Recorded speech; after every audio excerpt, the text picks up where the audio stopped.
faithfully serving God and serving people. So it is our great privilege at this time to take on the season of pride as a moment to remember and think about and celebrate ourselves as God's people.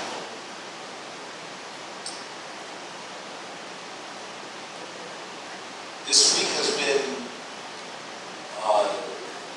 quite a trying week for the nation, I think. We know what it's all about. The pastors and members of Emmanuel AME Church in Charleston, South Carolina, opened their hearts and sanctuary to a stranger. They did not look on his race or his foreignness as cause to reject or refuse him. They were faithful. God's faithful people, opening their hearts to him, embracing him. And their faithfulness was repaid with hatred and violence. A man of just 21 years of life was so consumed with centuries of racist stereotypes, ideology, and privilege that even in the light of their hospitality, even in the light of their warm embrace of him, he murdered them.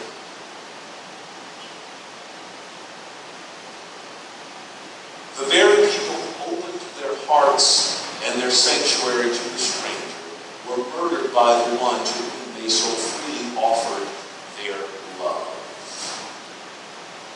But they were faithful. Faithful. And if the lesson we draw from this tragedy is to close our hearts and to close our sanctuaries because we think it will make us safe, if we choose to keep our biases and prejudices alive in our own hearts and never letting it see the light of day and the light of love, if we dismiss this incident solely as an isolated one that does not tell us about the world we live in, we will dishonor those who died in that sacred, hallowed space of the house of God. They were faithful. They were faithful. Faithful. Faithful. I've had so many people wonder to me aloud, Pastor, what can we do? It's not an unheard of question. It's not a question that is a surprise. But I think the question presupposes thinking about policies and programs that will make the difference in ending racism and ending violence. No, I don't think those who died at the hands of that assassin will benefit from our thinking only in terms of policies and programs. That's not what they show us. No, I think the saints who died at the hands of that assassin show us how to begin to make a difference. We open our hearts to each other. Oh, that sounds so simple, Pastor. No, but we open our hearts to each other. Well, what do you mean by that? Even when it's inconvenient or politically incorrect or scandalous, we open our hearts to each other. In the midst of our differences and our conflicts and our misunderstandings, we open our hearts to each other. We give up a little bit of our privilege. We give up a little bit of our power, and we say, I'm opening my heart to you.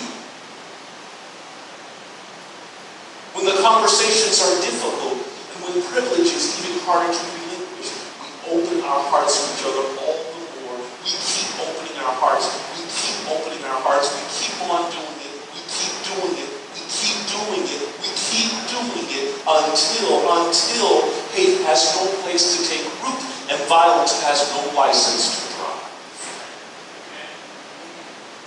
We keep doing it. to try to know you. I'm going to try to understand. I'm going to try to love you. Even if I can't quite get it, I'm going to try. I don't understand gay folks, but I'm going to try. I don't understand lesbians, but hey, I want to talk to you and open my heart. I don't understand black people, but hey, can we talk so I can get to know you? I don't understand Latinos, but hey, you are my brother. I don't understand Muslims, but can I understand you? I don't understand anything. I love you.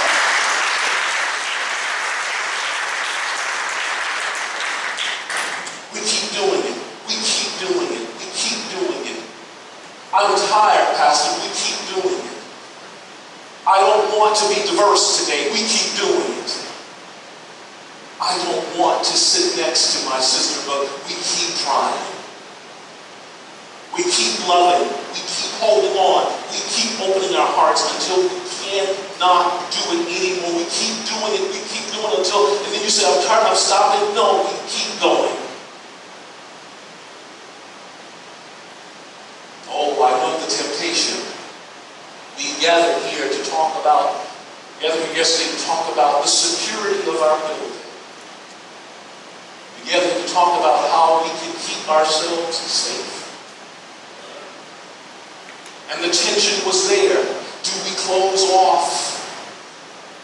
We can't close off.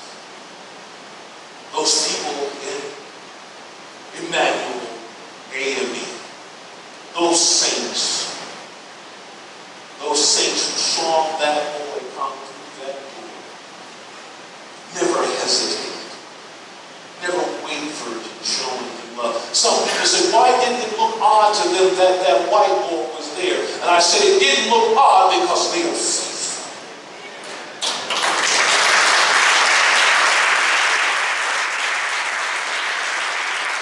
They should have been suspicious. No, they weren't suspicious because their hearts were filled with love.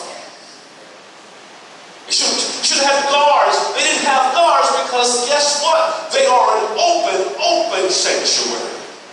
Come. Because we serve the foreigner. We serve the stranger. We love. Oh, they were faithful.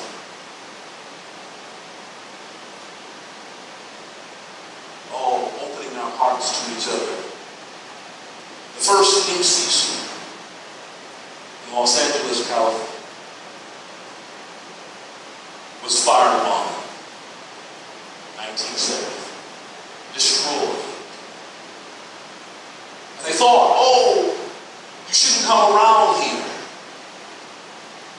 But in the shadow of the ruins, those first MCCers didn't care. The police chief said, aren't you worried about someone blowing you? Are you worried someone doing violence to you? Are you worried about what's going to happen if you stay right here? This already means that they don't want you here. They don't like you. They tried to kill you. You're lucky no one was in the building. And the Reverend Elder Troy Perry said, we are going to worship in the ruins because we're faithful.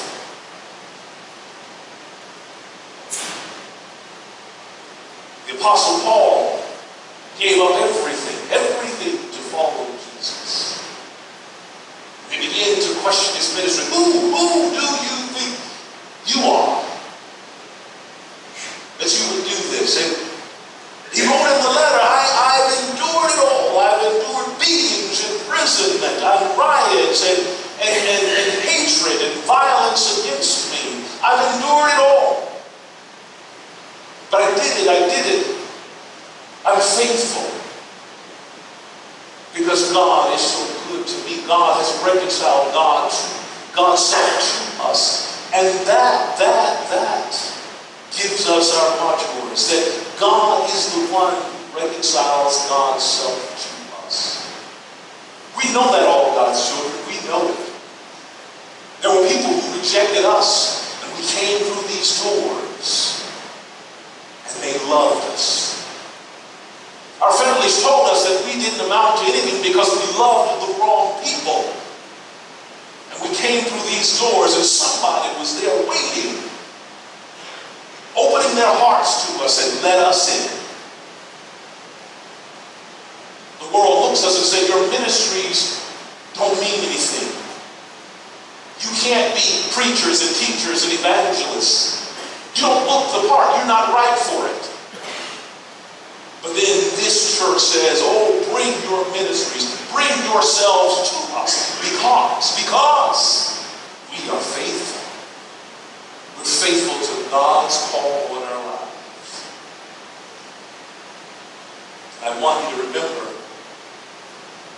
what Paul tells us, even in the midst of what was going on, even in the midst of how the world treats us, even in the midst of how the world treats those who live on the margins, even in the midst of what happened to those saints in that church.